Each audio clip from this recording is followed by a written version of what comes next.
On doit trouver le grand rêve qui nous fera sauter du lit chaque matin avec le feu sacré. En me lançant dans le journalisme à l'époque, j'étais persuadé que c'était ce que je voulais faire dans ma vie. Et donc, le jour où j'ai eu ma carte de presse, ça a été le Saint Graal, tu vois. Oh, ma carte de presse, je la regardais. Mais au bout de quelques années, le feu sacré s'est éteint. Qu'est-ce qui s'est passé dans ma vie? C'est que c'était pas mon don ultime, c'était pas ma vocation. Je trouvais plus de sens dans ce que je faisais. Et j'ai décidé de quitter cette vie terminée. Plus de problème. Mais qu'un jour on se réveille et on est enfin heureux, vraiment? On y croit à ça? L'erreur fatale de la plupart des gens, c'est qu'ils s'imaginent que le bonheur est une destination que l'on atteint.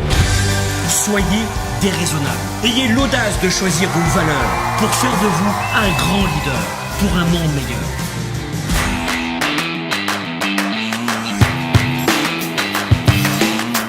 Ce qui est horrible avec l'école, c'est qu'on nous apprend à nous focaliser uniquement sur nos erreurs, sur ce que l'on fait de mal. On se focalise sur le 5 sur 20 en français et pas sur le 15 sur 20 qu'on a eu en anglais. Alors qu'on devrait forcer un maximum sur l'anglais et juste maintenir à niveau la matière faible au lieu d'être stigmatisé. Et ça donne quoi comme adulte? Le résultat, c'est que les adultes, plus tard, on a tendance à ne voir que nos faiblesses. Et ça, c'est un conditionnement sociétal, c'est un conditionnement pédagogique, un conditionnement de ces professeurs qui eux-mêmes ont subi ce même conditionnement. Et que les domaines dans lesquels nous ne sommes pas bons ne soient plus des points de focus pour nous. C'est ça que je veux. Faut pas que les domaines dans lesquels on n'est pas bon deviennent des points de focus, des points qui nous mangent toute notre énergie. Au lieu d'atteindre l'excellence dans un domaine, on se focalise sur ce qui ne va pas. Et cette façon de penser nous condamne sans arrêt à rester dans la moyenne, à ne pas découvrir notre potentiel, alors qu'à la base, dans notre éducation, c'était pour booster, pour être meilleur, pour aller de l'avant. Connerie.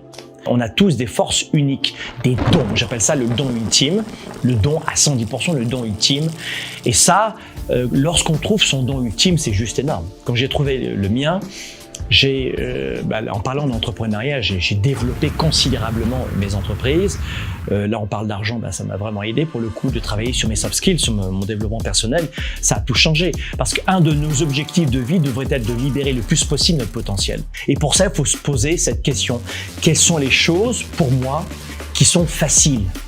Quelles sont les choses qui pour moi sont extrêmement faciles ou naturelles, mais qui ne le sont pas pour les autres? Et quand on répond à cette question, tout change.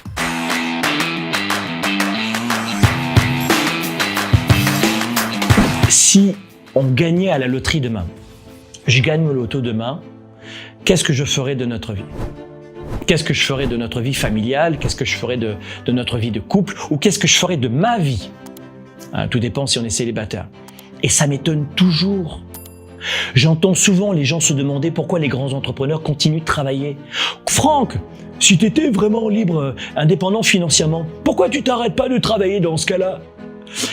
Et souvent, c'est des gens jeunes qui posent la question, pas des gens qui ont plus de 40 ans. Et je trouve ça mignon, mais c'est dingue.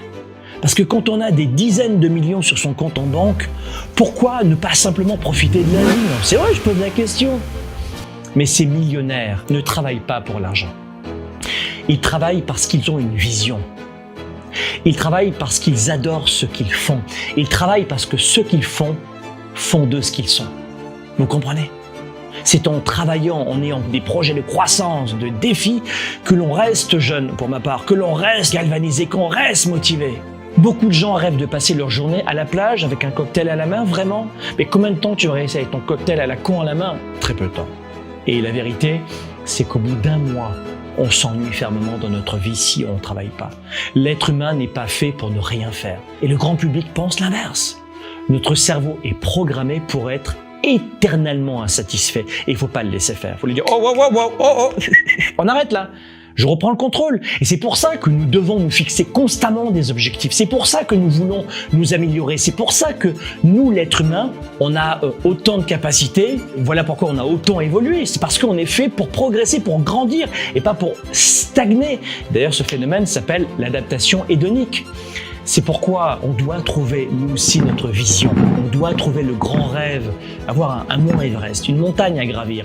Et le rêve qui nous fera sauter du lit chaque matin avec le feu sacré, même si on n'a plus besoin de travailler.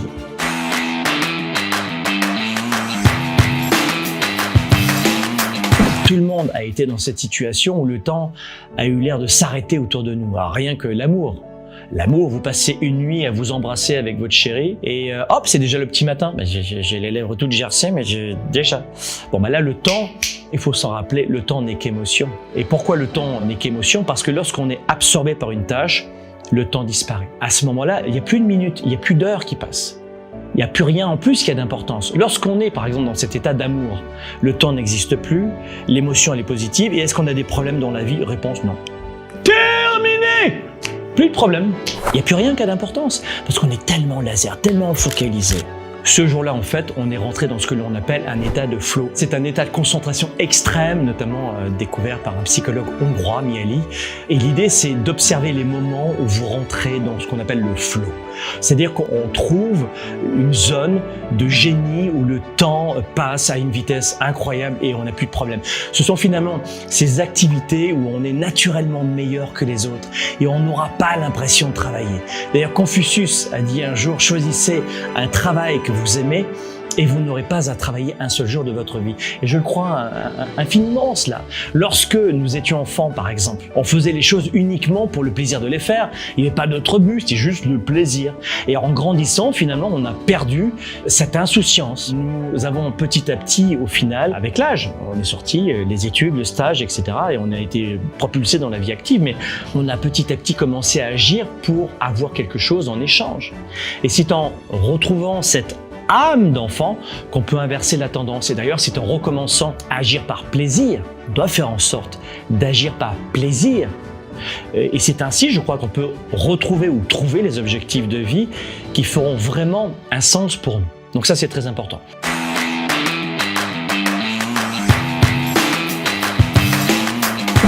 Quels sont nos rayons de soleil quotidiens?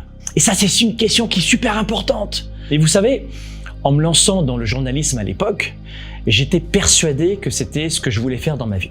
Je voulais qu'on me voie à la télé, je voulais qu'on me voie à la télé, et je voulais rencontrer plein de gens, et je voulais changer la vie des gens et informer les gens. Et donc, le jour où j'ai eu ma carte de presse, ça a été le Saint Graal, tu vois. Oh, ma carte de presse, je la regardais. Mais au bout de quelques années, le feu sacré s'est éteint. Qu'est-ce qui s'est passé dans ma vie? C'est que j'arrivais devant le journal télévisé, je lisais mon prompteur et ensuite je faisais mes émissions, mes productions, je trouvais mes invités, j'étais producteur exécutif, je m'occupais de mon émission financée par la chaîne. Mais malgré tout, j'avais fait le tour de la question. Je ne trouvais plus de sens dans ce que je faisais et je préfère le dire à celles et ceux qui m'écoutent en ce moment. Non, j'ai pas toujours eu cette flamme énorme. Je l'ai eu en journalisme, elle s'est éteinte. C'était pas mon don ultime, c'était pas ma vocation. Je trouvais plus de sens dans ce que je faisais et j'ai décidé de quitter cette vie après une discussion avec l'un de mes mentors à l'époque. Et je me rappelle encore comme si c'était hier. Il m'a dit, notre but en tant que journaliste, c'est juste d'apporter l'information le plus rapidement possible.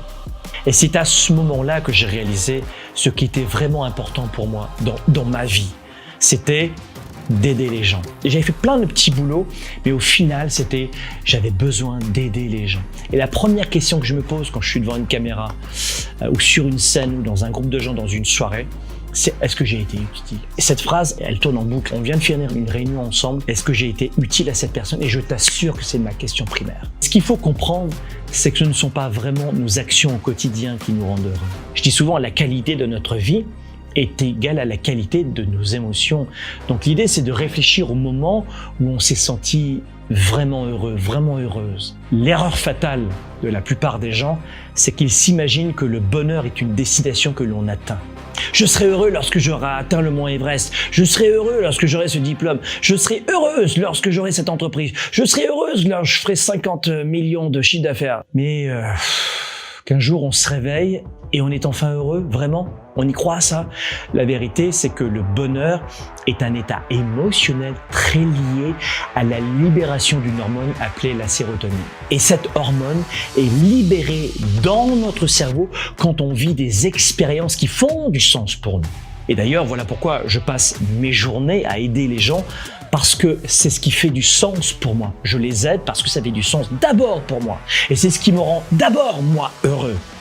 Donc l'idée, c'est à vous de trouver les activités qui vous rendent heureuses, qui vous rendent heureux. L'important dans la vie, ce n'est jamais la destination, c'est le voyage. C'est la personne que nous devenons durant l'ascension de l'Everest.